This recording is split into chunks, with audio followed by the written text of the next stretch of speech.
나는 평소처럼 인터넷을 서핑하고 있었다. 어느 날 밤 친구가 추천한 공포 게시판에 들어가게 됐다. 그곳에는 사람들이 실제로 겪었다는 다양한 공포 경험들이 있었다. 대부분은 그저 재미로 읽었지만 한 가지 이야기가 나의 관심을 끌었다.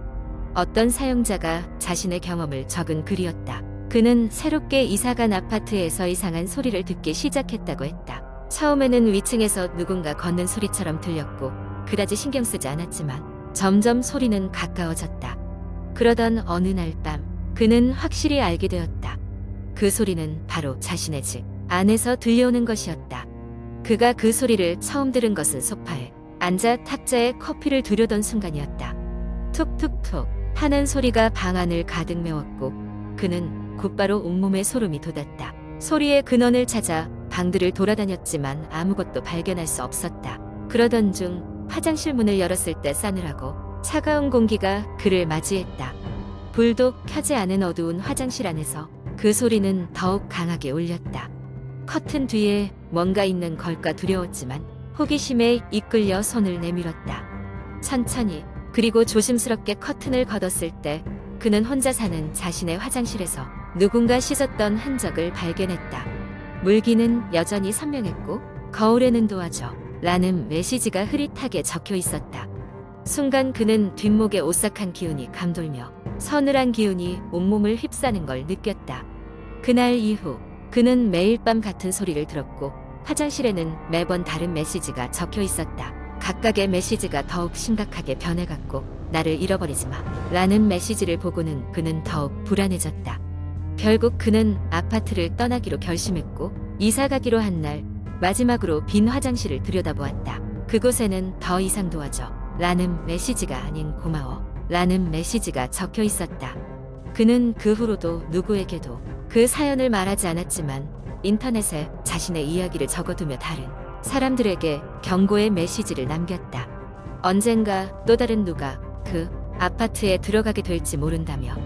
두 번째 이야기. 한국 인터넷 커뮤니티에는 수많은 공포 이야기가 전해져 오고 있으며 사람들은 이러한 이야기를 통해 오싹한 재미를 느끼곤 합니다. 그럼 지금부터는 한 가지 공포썰을 길게 풀어보도록 하겠습니다. 어느 작은 마을에는 한 오래된 고택이 있었다. 이 고택은 귀신의 집이라고 불리며 오랫동안 비어 있었다고 한다. 사람들은 밤이 되면 이 집에서 이상한 소리와 불빛이 보인다고 하며 그곳을 지나가는 것을 꺼려했다. 이 고택에 얽힌 전설은 여러 가지였지만 그중 가장 유명한 것은 다음과 같다. 오래전 이 집에는 부유한 상인과 그의 가족이 살고 있었다. 상인은 매사에 엄격하고 인색한 성격으로 가족들에게도 냉정하게 대했다. 어느 날 상인은 사업을 위해 먼 도시로 떠났고 그가 없는 동안 심한 폭풍우가 마을을 덮쳤다. 안타깝게도 그의 가족은 폭풍으로 인해 일어난 급류에 휩쓸려 목숨을 잃고 말았다. 상인은 뒤늦게 집으로 돌아와 가족의 죽음을 알게 되었고 큰 충격에 휩싸였다. 그는 매일 밤 가족의 홀령이 집을 떠도는 꿈을 꾸었고 결국 그도 홀로 쓸쓸히 생을 마감했다. 그 후로 집에는 가끔씩 불빛이 켜지고 창문 너머로 사람의 그림자가 지나가는 것이 목격되었다. 사람들은 그것이 상인과 그의 가족들의 홀령이라고 믿었다. 많은 세월이 흐른 후 이 마을에 외지인 한 명이 이사를 오게 되었다. 그는 집세가 저렴한 것을 알고는 혼자 이 고택에 들어가 살기로 결심했다. 첫날 밤 외지인은 늦은 밤까지 집을 정리했다. 그러다 피곤함에 못 이겨 침대에 누워 잠이 들려던 순간 집안에서 발소리가 들렸다. 그는 잠시 귀를 기울였지만 아무 소리도 나지 않자 착각이라 생각하고 잠들었다. 하지만 그 다음날 밤 또다시 발소리가 들렸다. 이번엔 더욱 분명하게 바로 자신의 방 밖에서 들렸다. 외지인은 두려움을 애써 무시한 채 잠을 청했지만 불안감에 잠을 설쳤다. 며칠이 지나도 발소리는 계속되었고 쓸쓸하게 울리는 소리는 점점 더 가까워졌다. 그러던 어느 날 그는 마침내 그 소리를 따라가 보기로 결심했다. 손에 작은 손전등을 들고 조용히 집 안을 돌아다니던 그는 빈 방 하나에서 그만 얼어붙고 말았다. 문이 삐걱거리며 닫히고 어둠 속에서 이상한 형상이 나타났다. 그것은 희미한 불빛 속에서 가족이 손을 맞잡고 서 있는 모습이었다. 깜짝 놀란 외지인은 손전등을 떨어뜨리며 비명을 지르고 방에서 튀어나와 집 밖으로 도망쳤다. 그 후로 그는 2번 다시 그 집에 들어가지 않았다. 그가 마을을 떠나고 난 뒤 사람들은 그 집에서는 여전히 밤마다 불빛이 켜지고 창문 너머로 그림자가 보인다는 이야기를 전했다. 어떤 사람들은 그곳이 상인 가족의 한을 풀지 못한 고운이 서려 있는 장소라 이야기했다. 그 후로도 그 집은 여전히 비어 있으며 마을 사람들은 그곳 근처를 지나지 않으려 한다고 전해진다. 이처럼 한국의 인터넷 커뮤니티에는 이러한 오싹한 이야기들이 많습니다. 이러한 공포썰은 상황과 배경에 따라 다양한 변주를 보이며 때로는 상상 속의 공포를 실제처럼 느끼게 만듭니다. 3번째 이야기. 며칠 전 나는 우연히 인터넷 포럼에서 심야 알바의 경고 라는 제목의 글을 읽게 되었다. 글쓴이는 한때 나와 같은 대학생으로 당시의 학비를 충당하기 위해 새벽 편의점 아르바이트를 하고 있었다고 했다. 늦은 시간이라 손님은 거의 없었고 그래서 가게 안은 고요하고 서늘한 느낌이 가득했다. 그날도 여느 때와 마찬가지로 조용한 야간 근무를 하고 있었는데 새벽 2시쯤 몇몇 손님이 오기 시작했다. 이들은 보통 급히 필요한 물건을 사가기 때문에 특별할 건 없었다. 그런데 그중 한 남자가 왠지 모르게 불안한 느낌을 주었다고 한다. 그는 가게 안을 천천히 돌아다니며 물건을 살펴보았고 바쁜 듯 하지도 않았지만 시간에 쫓기는 사람처럼 보였다. 처음에는 그냥 술에 취한 사람인가 하고 대수롭지 않게 넘겼지만 그가 계산대 앞에 서자 이상한 말을 하기 시작했다. 이 근처에 묘지가 있는 거 알아? 새벽마다 여기에 오면 가끔 그 사람들이 따라온다니까? 마치 혼잣말처럼 중얼거렸다고 한다. 글쓴이는 그런 말을 처음 듣기도 했고 심야 근무 중 갑자기 묘지 이야기를 들으니 소름이 돋았지만 그저 웃어넘기려 했다. 하지만 그 남자는 떠날 생각을 하지 않고 계속해서 같은 말을 반복했다.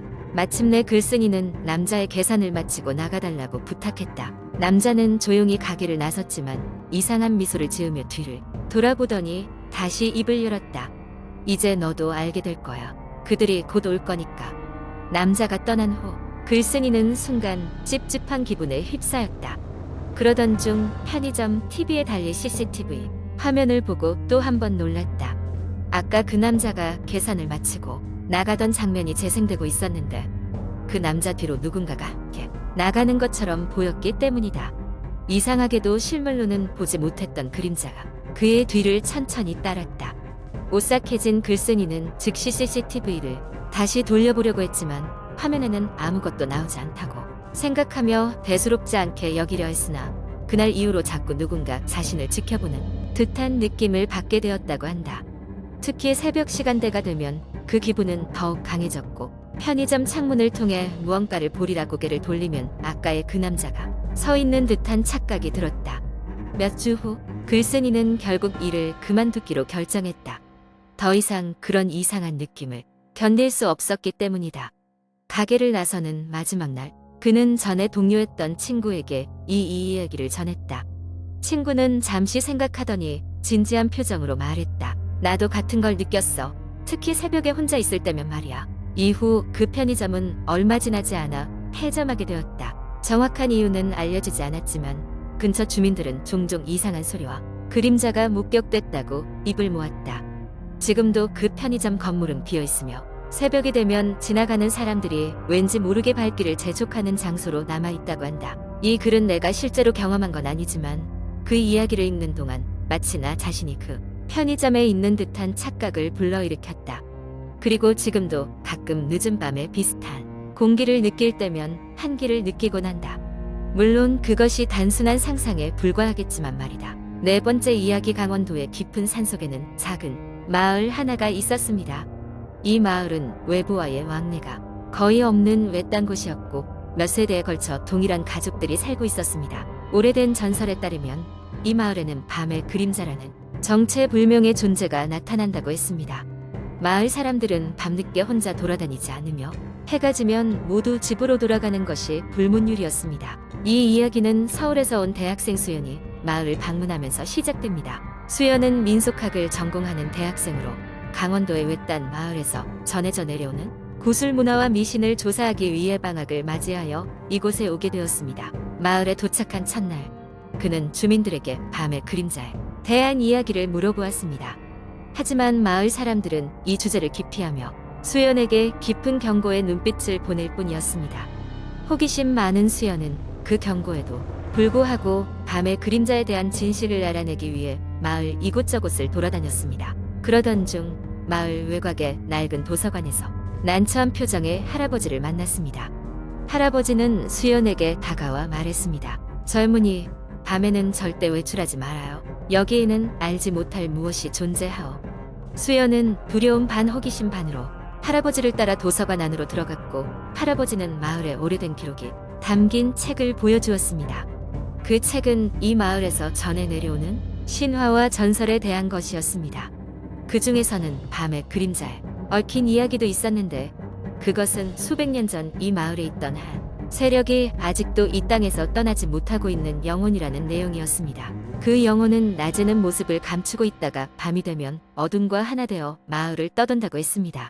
수연의 호기심은 더 커져만 갔고, 그는 실제로 밤의 그림자를 보기로 결심했습니다. 그날 밤 수연은 마을 외곽의 오래된 숲으로 혼자 향했습니다. 한참을 걸어 들어갔을 때 갑자기 주변이 섬뜩할 정도로 조용해졌습니다. 불길한 기운이 감도는 가운데 나무 사이로 희미한 실루엣이 보였습니다. 그것은 형태를 알아볼 수 없을 만큼 어두웠고, 수연은 몸이 굳어버릴 정도로 공포를 느꼈습니다. 그 순간 그는 주변에서 속삭이는 소리를 들었습니다. 여기 있구나. 드디어 만났군. 의문의 소리에 수연은 등 뒤를 돌아보았지만 아무것도 보이지 않았습니다. 겁에 질린 수연은 숲에서 더 깊이 들어갔고, 점점 더 낯선 소리와 함께 주변의 공기가 무겁게 느껴졌습니다. 그 후 수연은 더 이상 무언가를 알아내고자 하는 용기를 잃고 마을로 돌아왔습니다. 그는 그 경험을 마을 사람들에게 이야기했지만 그들 중 누구도 그에게 무슨 일이었는지, 밤의 그림자가 정말 무엇인지 설명해 주려 하지 않았습니다. 그저 그를 걱정하면서 이곳을 떠나지 않는 것이 좋겠다고 권유할 뿐이었습니다. 수연은 서울로 돌아가면서도 그날 밤의 기억을 잊을 수 없었습니다. 그는 여전히 그 존재가 무엇이었는지, 왜 그토록 두려움에 빠졌는지 알지 못했지만 가끔씩 꿈속에서 마주치는 그림자는 그날 밤의 경험이 단순한 환상이 아니었음을 상기시켜 주었습니다. 시간이 흘러 이 이야기는 수연의 친구들에게 전해졌고, 친구들은 그 이야기를 온라인에 게시하게 되었습니다. 이 이야기는 인터넷을 통해 빠르게 퍼져나갔고, 사람들은 강원도의 작은 마을을 밤의 그림자와 함께 기억하게 되었습니다. 그 누구도 정확히 알지 못하는 그 존재는 여전히 마을의 어딘가에 존재하며 외지에서 온 이들에게 섬뜩한 경고를 던지는 존재로 남아있다고 합니다.